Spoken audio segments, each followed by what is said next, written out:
de Dieu, Maman Rowan Vedozo, qui va nous apporter la parole. Église, merci de l'accueillir.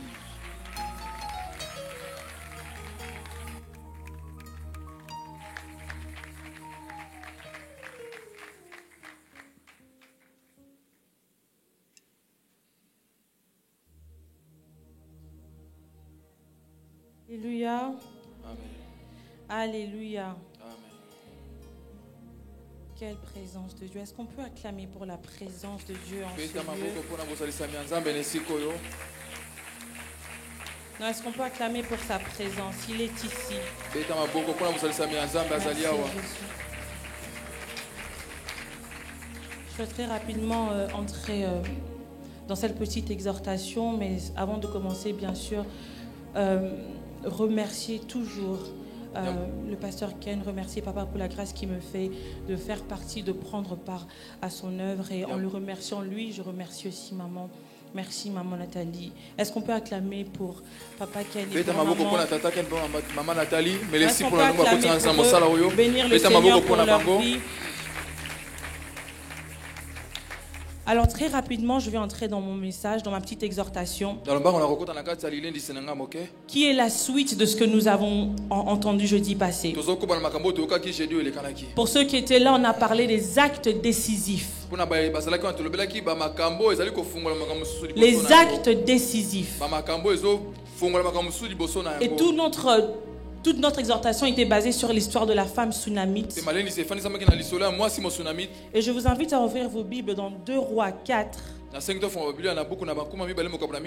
Pour cette deuxième tranche, nous allons beaucoup naviguer entre le verset 20 au verset 37.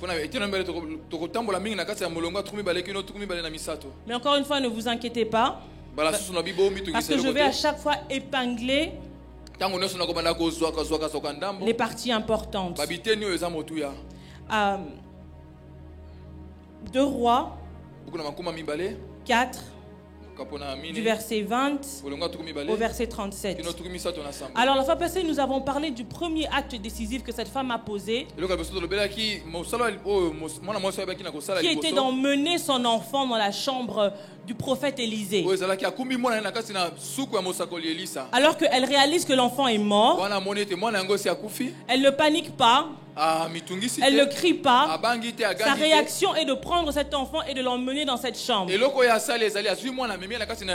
avions épinglé ce détail qu'elle avait sorti au verset 9, où elle avait reconnu que cet homme est un homme saint. Et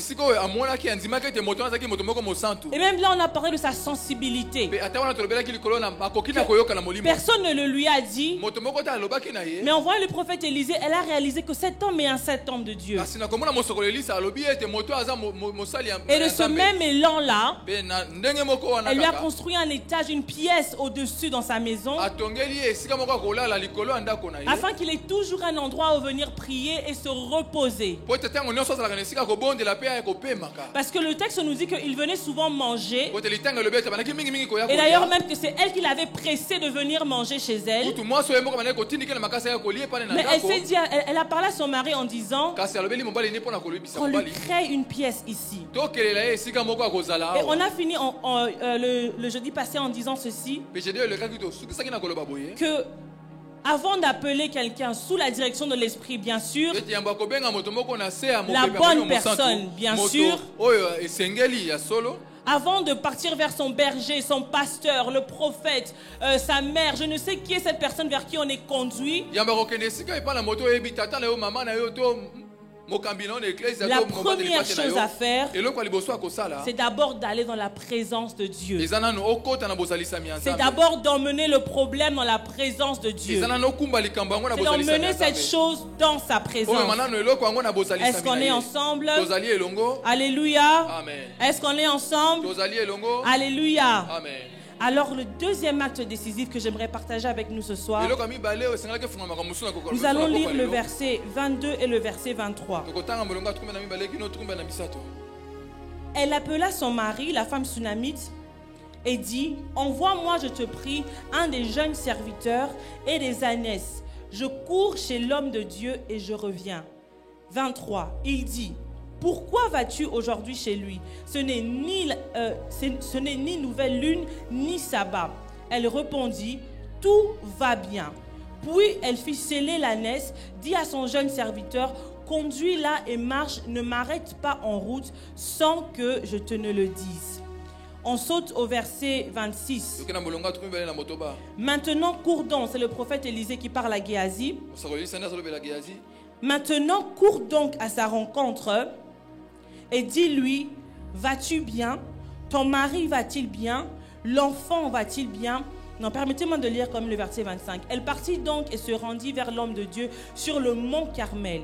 Quand l'homme de Dieu l'aperçut de loin, il dit à son jeune serviteur Géasi, voici donc cette Sunamite. Maintenant, cours donc à sa rencontre.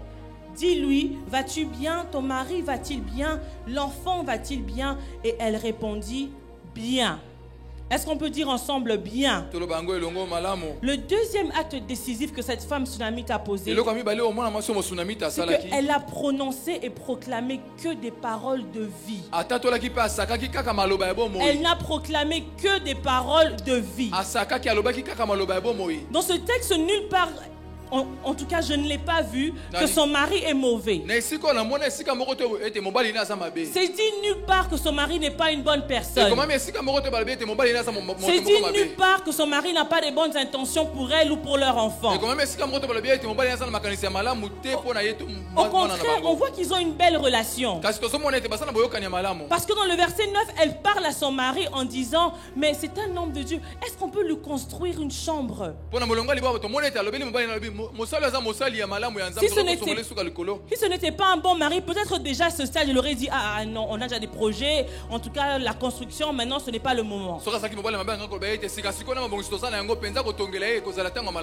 n'aimait pas le prophète Élisée en ce moment-là, il aurait dit, chérie, sincèrement, ce n'était pas dans nos calculs financiers, vraiment non. Mais on voit plus tard que le prophète Élisée a eu cette chambre, que cette chambre a été créée pour lui. On voit même que quand le fils se plaint, j'ai mal à la tête, il est avec son père. Le papa dit, va chez ta mère. Donc on sent qu'il y a une belle relation entre eux deux. Et même quand elle dit, elle veut finalement aller voir le prophète, son mari lui dit, mais ce n'est ni la pleine lune ni le sabbat. Un peu comme pour lui dire, dans tes programmes habituels, quand tu montes à la montagne, généralement c'est le jour de la pleine lune ou le jour du sabbat. Donc il demande, mais chérie, aujourd'hui pourquoi tu tiens à aller voir le prophète? Rien que par ces 2-3 petites choses, je pense que ça nous peint l'image d'un mari plutôt bon. Mais quand son mari lui pose cette question, la femme Sunamite dit, tout va bien. Si en ce moment-là, elle avait éclaté en pleurant devant son mari, ce n'aurait pas été mauvais. Ce n'aurait pas été une mauvaise chose. C'est son mari. C'est le père de cet enfant. Mais elle répond, tout va bien. Cette femme Sunamite m'épate. Plus tard, alors qu'elle est en train d'aller vers le mont Carmel, et que le prophète Élisée envoie Géasi, je parle de cette histoire spécifiquement. On ne nous peint pas une mauvaise image de Géasi. Du début à la fin, ici, on ne parle pas que Géasi était quelqu'un de mauvais ou qui avait une intention de mal. Au contraire, dans ce texte, c'est Géasi qui parle du prophète, du fait que la femme Sunamite n'a pas d'enfant.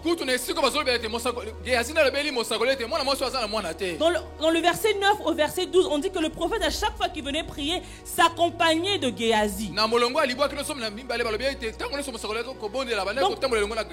En termes pratiques, on pourrait dire que Géasi était comme le bras droit du prophète. Et quand lui il vient demander, vas-tu bien? Ton mari, tes enfants? Encore une fois, la femme Sunamite dit, bien. Cette femme, c'est comme si elle avait des directives claires. Si elle vivait dans notre époque, on aurait dit que le Saint-Esprit lui avait dit clairement ce qu'elle devait faire. Mais elle n'est même pas encore dans cette dispensation. Mais dans sa manière de fonctionner, il y a un niveau où il y a la maîtrise, et puis il y a un niveau où ça devient surnaturel, où c'est presque anormal. Parce que de pleurer devant son mari n'aurait pas été mauvais. De dire à Géhazi, non Géhazi, je suis venu parce que mon fils est mort. Personne ne l'aurait en voulu d'avoir dit ça. Mais elle ne fait que proclamer des bonnes choses. Elle ne fait que parler dans le sens de la vie et du bien. Parce qu'en vérité, tout ne va pas bien. En vérité, l'enfant qu'elle a laissé dans cette chambre, elle sait que c'est un enfant qui est mort. Mais de sa bouche, elle ne le proclame pas. De sa bouche, elle ne le déclare pas. En fait, cette femme Sunamite a refusé d'accepter ce scénario. Elle a refusé d'en faire une réalité. Et là, j'aimerais demander, que dis-tu de ta situation? Que dis-tu de cette situation? Est-ce que de ta bouche tu proclames la vie ou tu proclames la mort? Est-ce que de ta bouche tu te bénis ou tu te maudis? Maman, tu te plains de cet enfant qui ne change pas. Mais ce que tu ne réalises pas, c'est qu'à chaque fois que tu parles de lui, tu le maudis. À chaque fois que tu parles de lui, tu dis toujours du mal. Tu parles de cette situation qui ne va pas bien. Et un peu comme plusieurs personnes, plusieurs Quinois aiment bien cette réponse. On demande, Maman Rosette, comment ça va? Au rythme du pays. Un enfant de Dieu qui est sur terre, mais qui n'est pas d'ici, qui a un Dieu qui est assis dans les cieux, qui est le roi des rois, qui est le Seigneur des seigneurs, qui est El Shaddai, qui est celui qui fraye un chemin là où il n'y en a pas, qui est celui qui dit et la chose s'accomplit, qui est celui qui parle et elle s'accomplit, qui est derrière sa parole pour l'accomplir, va répondre au rythme du pays. Que dis-tu de ta situation? Ce chef ne t'aime pas. Ce chef te complique. Mais à chaque fois que tu en parles, pour moi, c'est comme cela que se passent les choses. Pour moi, les choses donc tu acceptes.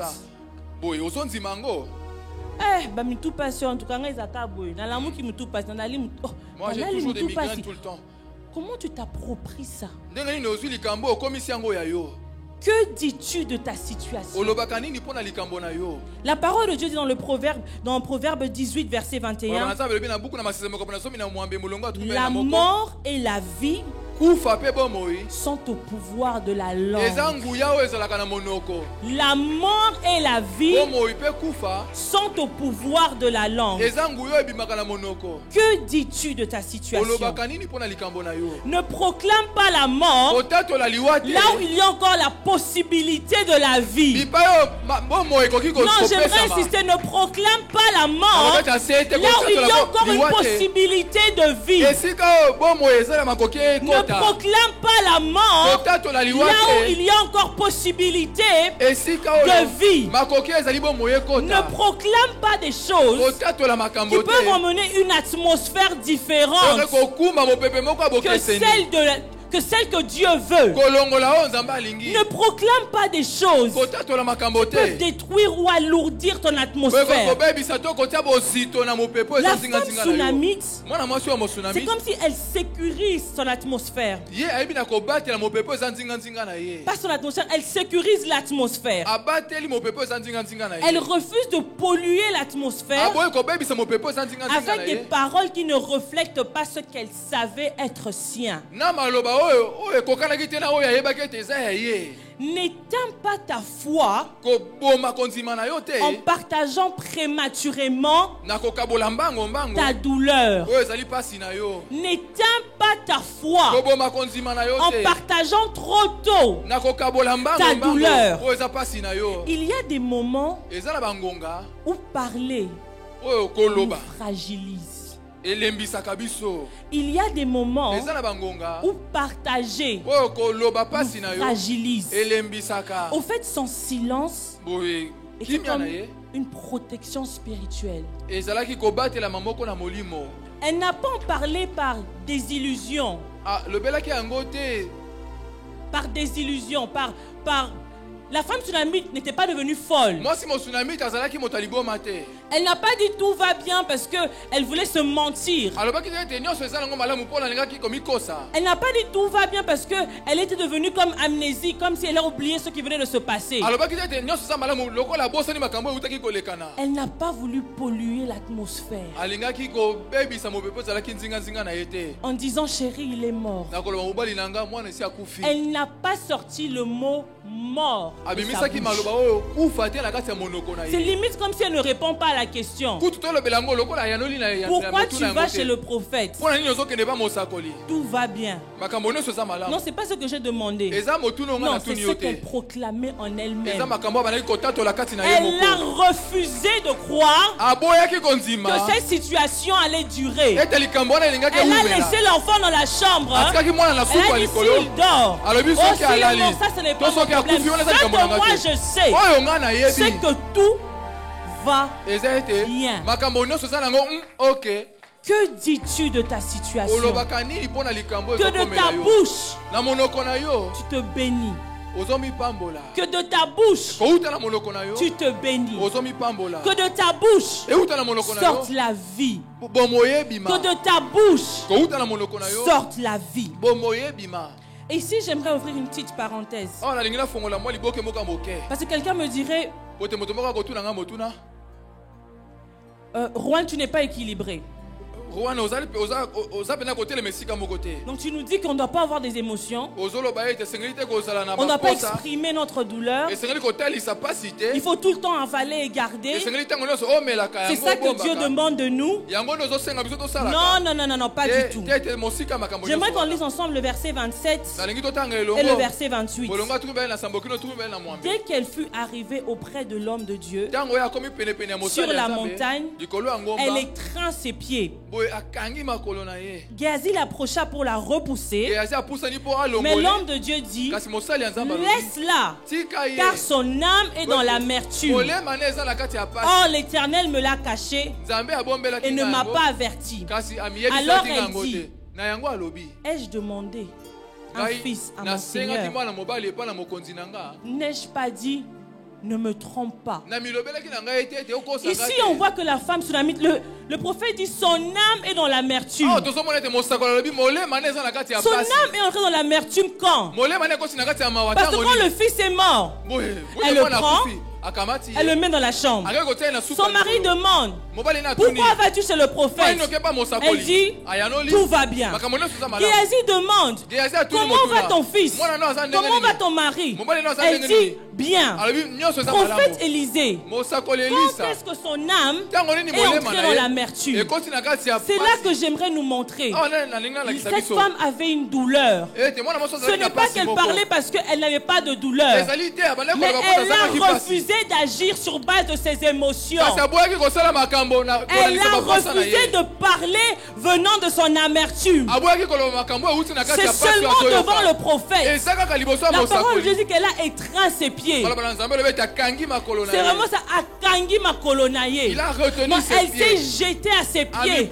Elle a enlacé ses pieds. Elle dit ai-je demandé à mon Seigneur un fils? C'est là qu'elle a pleuré. Et c'est là pour nous montrer que les émotions ne sont pas mauvaises. Mais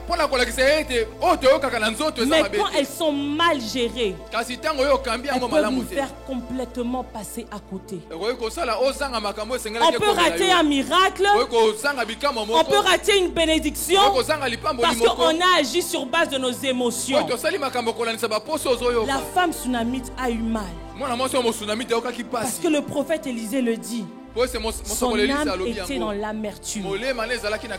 Mais depuis que le verset 20, où son fils meurt, elle n'a même pas laissé transparaître cette amertume, même pas un peu.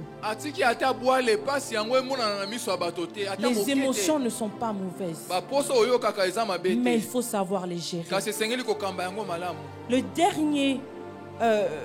Le dernier point ou le dernier acte que j'aimerais partager, c'est la patience et la confiance dans le processus. La patience et la confiance dans le processus. Lisez avec moi le verset 34. Il monta et se coucha sur l'enfant. Il mit sa bouche sur sa bouche, ses yeux sur ses yeux, ses mains sur ses mains. Il resta courbé sur lui et le corps de l'enfant se réchauffa. Élisée revint pour aller ça et là par la maison. Dans notre version, ça veut dire qu'il a fait encore le tour de la chambre. Puis remonta et se courba. Dans notre version, c'est se coucha sur l'enfant. Alors le petit garçon éternua 7 fois et ouvrit les yeux. Maintenant, j'aimerais qu'on visualise un peu. J'aimerais nous ramener très rapidement au verset 33. Élisée entra et ferma la porte. Il ferma la porte sur eux pour prier l'Éternel. Élisée est entré dans la pièce où il y avait l'enfant, ferme la porte et laisse la femme sunamite et Géhazi à l'extérieur. J'aimerais qu'on visualise un peu cela. Qu'on se mette un peu dans la peau de cette femme sunamite. Ton enfant meurt. Tu le déposes dans la chambre haute. La parole de Dieu dit, elle a rejoint le prophète au mont Carmel. C'est bien ça, je ne dis pas n'importe quoi. Oui, au mont Carmel, verset 25. Donc cette femme a fait des efforts physiques au fait. Elle était même physiquement peut-être épuisée. Quand elle arrive chez le prophète envoie Géhazi. Géhazi revient sans résultat. Entre-temps, elle et le prophète sont en train d'avancer. Arrivé à la maison, il monte dans la chambre, il ferme la porte et les laisse dehors. Mais, prophète, qu'est-ce qui se passe derrière cette porte? J'imagine le cœur de cette femme en train peut-être de faire les 100 pas, en train de dire qu'est-ce qui se passe. Est-ce que le prophète est en train de prier? Est-ce que ça marche? Est-ce que mon fils s'est réveillé?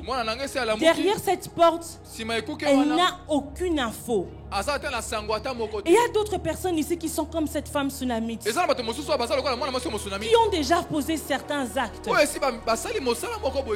l'impression d'être maintenant au niveau où quelque chose doit se passer. Mais tu es derrière la porte. Tu ne sais pas. Qu'est-ce qui se passe là-bas dedans? Est-ce que cet enfant commence à bouger? Est-ce que cet enfant commence à s'agiter? Mon dossier depuis qu'il est sur cette table, est-ce qu'on l'a lu? Est-ce qu'on l'a révisé? Il n'arrête pas de vérifier son téléphone. Ils sont entrés en réunion, mais depuis on ne te dit rien. Peut-être que tu me suis dans une salle d'attente à l'hôpital, alors que quelqu'un qui t'est cher est dans la salle d'op. Tu ne sais pas qu'est-ce que les médecins sont en train de faire. On avait dit 2 heures, ça fait 4 heures. C'est bon signe. C'est pas bon signe. Ça avance, ça n'avance pas. Peut-être que comme cette femme, tu es derrière la porte. Tu ne sais pas ce qui se passe à l'intérieur. Oh, mais j'aimerais relire le verset 34. J'aimerais relire un détail important que la parole de Dieu nous donne.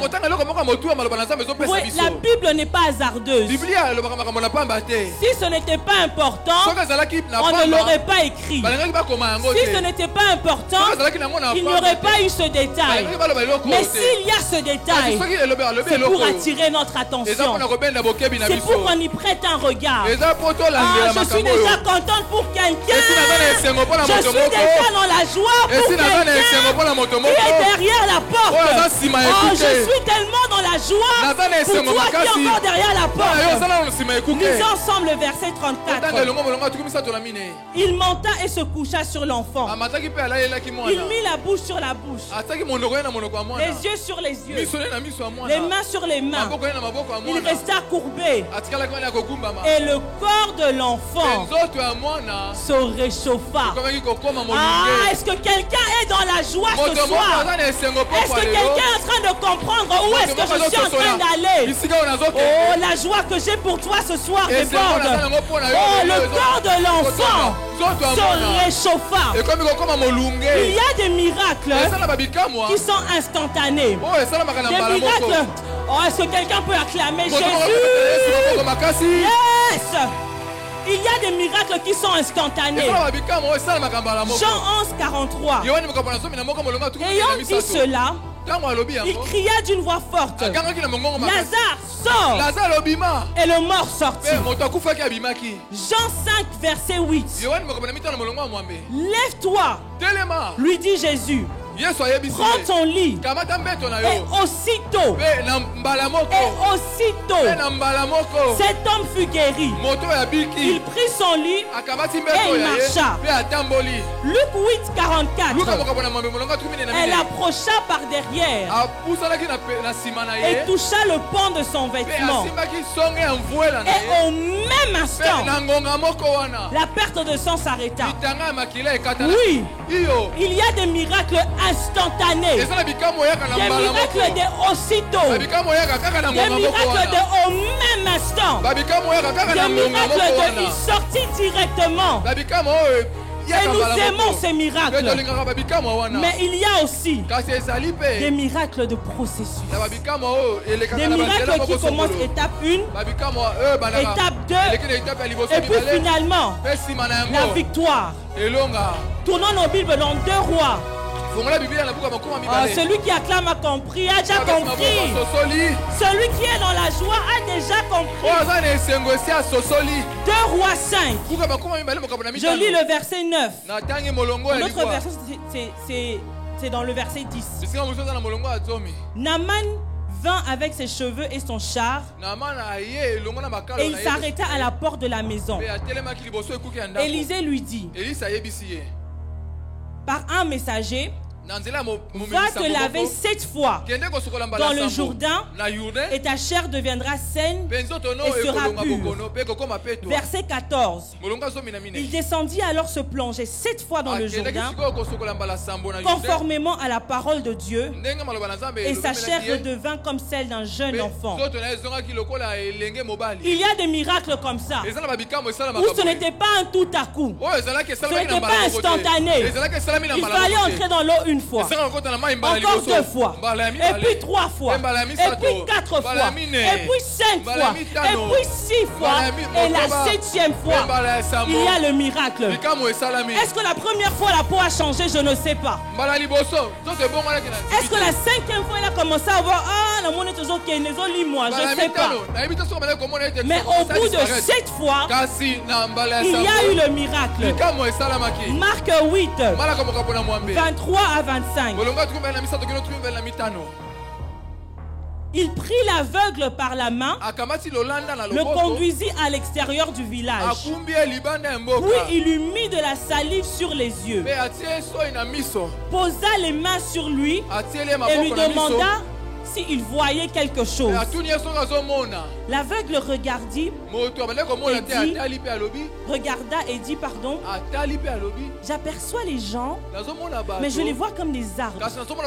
Des arbres qui marchent. Jésus mit sa main à nouveau sur les yeux de l'aveugle. Et quand il regarda fixement, il fut guéri.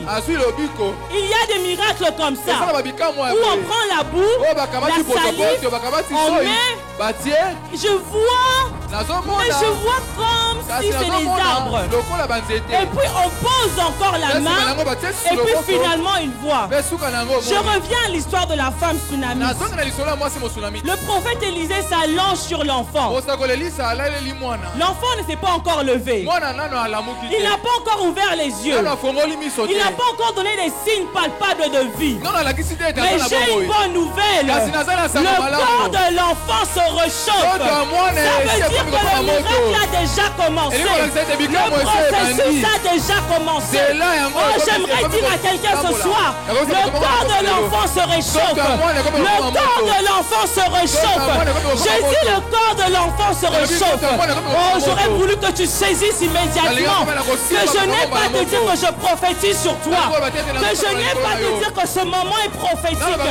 J'aurais voulu que tu le saisisses toi-même, que le corps de l'enfant se réchauffe. Je ne sais pas ce par quoi tu passes, mais laisse-moi te dire, il y a déjà un mouvement. Le processus a commencé. Tu es derrière la porte, tu ne sais pas, tu ne vois pas, mais le processus a commencé. Un peu comme une femme enceinte. Je me sens pas bien. J'ai des nausées. J'arrive à l'hôpital. On me dit, madame, tu attends famille de 2 mois. Le processus avait déjà commencé. Je ne savais pas, mais il y avait déjà un enfant dans mon sein. Oh, j'aimerais le déclarer pour toi. Le processus a déjà commencé. Tu as peut-être une maladie ce soir. Tu sens comme si ça chauffe. Tu sens comme si ça chauffe.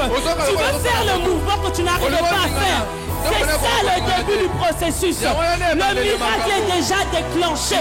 Le miracle est déjà déclenché. Quelque chose se passe déjà. Élisée, tu t'allonges sur l'enfant. Tu ne vois rien. Mais le corps de l'enfant se réchauffe déjà.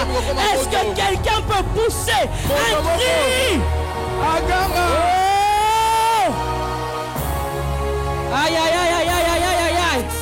Ha. Mais le processus ne s'arrête pas là. Le prophète Élisée se couche sur l'enfant une seconde fois.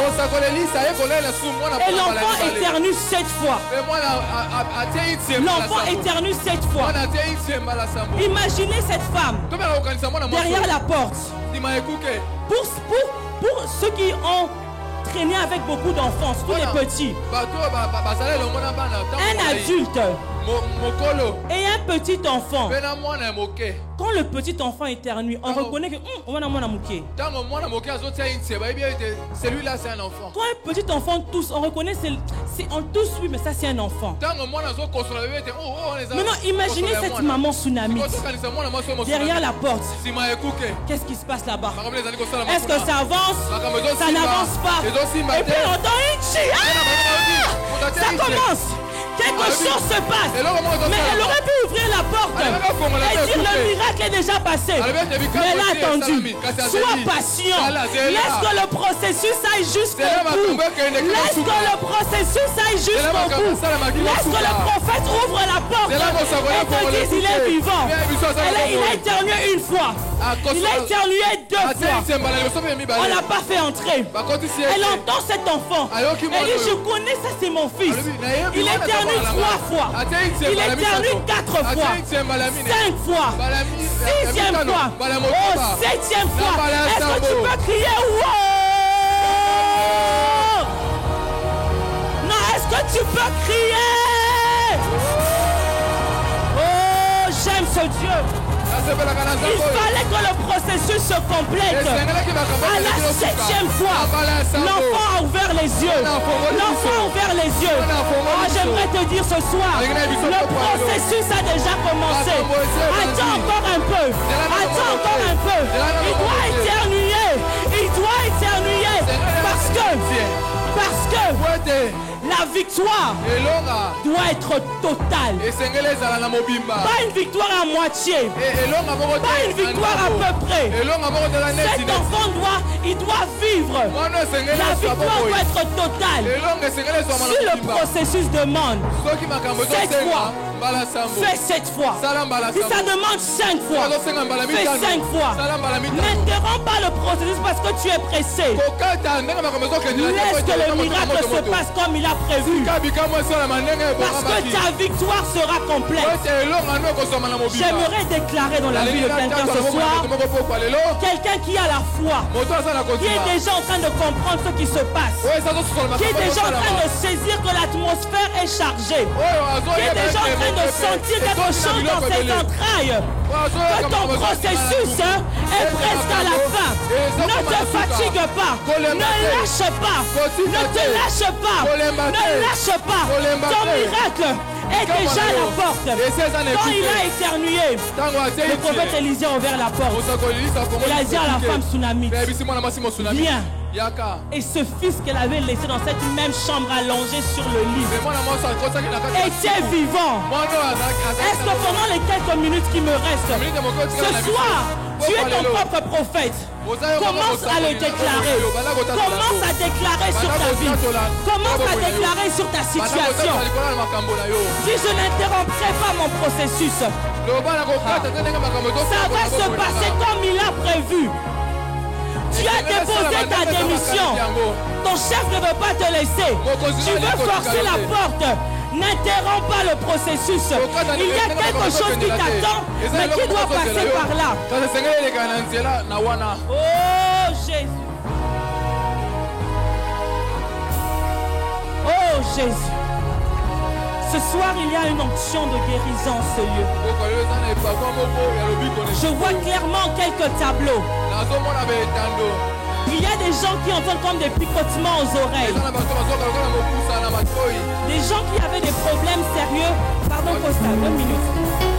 Des gens qui avaient comme des problèmes sérieux de migraines, des choses qui prenaient la tête, qui prenaient l'arrière de la tête aussi. Je pense que c'est la nuque. Ce soir, tu commences à sentir comme des picotements. C'est le début du processus. Ne l'interromps pas. Ne bloque pas ta foi. Crois que ta guérison est en marche. Toi qui me suis en ligne, il y a un membre de famille qui est en train de subir une opération. Tu vois les médecins sortir. Ce n'est pas mauvais signe. Ce qui se passe là-bas, laisse-moi te le dire, c'est dans le banc. C'est dans le banc. Le Seigneur me demande de te le dire, c'est dans le banc. Tu as des problèmes de dos, des problèmes de colonne vertébrale. Tu commences à sentir comme une chaleur. Ces picotements-là, c'est le début du processus. C'est le début de ton miracle. Alors toi qui es dans une situation différente, tu as commencé à voir certaines choses. Laisse-moi te rassurer ce soir que c'est le début de ton miracle. Sois patient. Sois patient. Laisse le processus se passer. Oh. Bilaka opesanga. Oh. Chante avec foi. Je ne perdrai pas.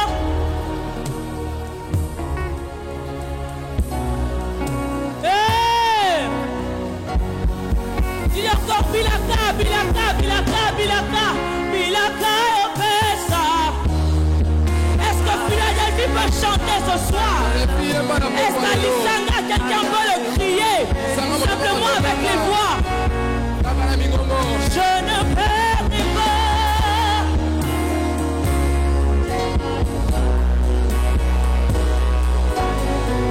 Est-ce qu'Alisanga et la cour peut crier ça m'entendait?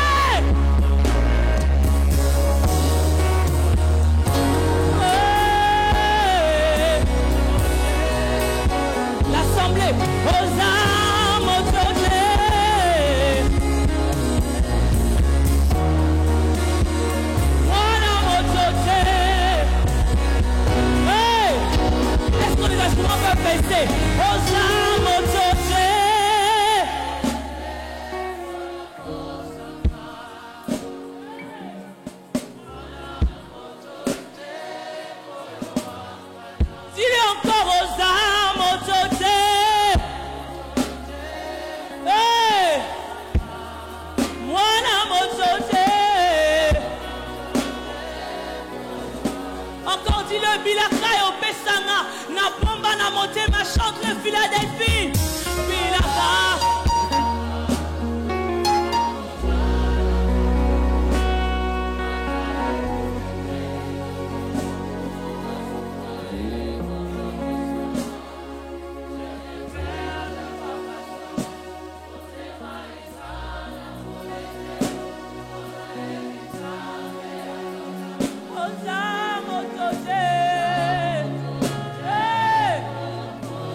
bouche et être ton prophète ce soir?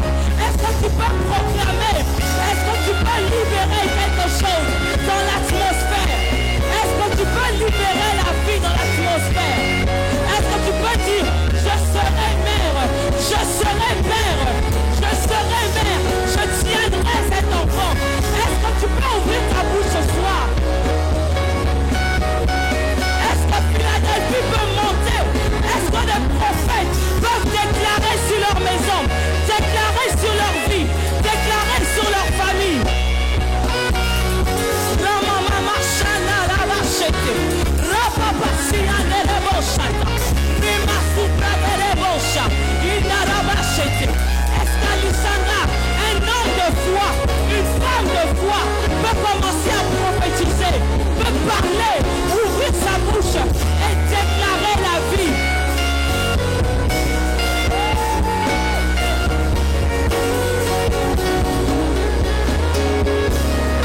Les instruments vont nous laisser un moment. Il y a un bruit qu'on appelle le bruit de la prière. C'est comme des bruits des chars. Il y a un bruit qu'on appelle le bruit de la prière. Est-ce que Philadelphie peut prier ce soir? Est-ce que quelqu'un peut ouvrir sa bouche et parler? Proclame la vie. Prophétise sur cette situation. Est-ce qu'Alisanga, quelqu'un peut monter? J'aime quand le pasteur Héros le dit. J'aime quand tu montes. J'aime quand tu montes. J'aime quand tu montes. Est-ce que le bruit de la prière peut sortir de cet endroit? Dans les quelques secondes qui nous restent, est-ce que tu peux parler à ton âme, parler à ta situation, parler à cette chose? Est-ce que le bruit de la prière peut sortir de ce lieu?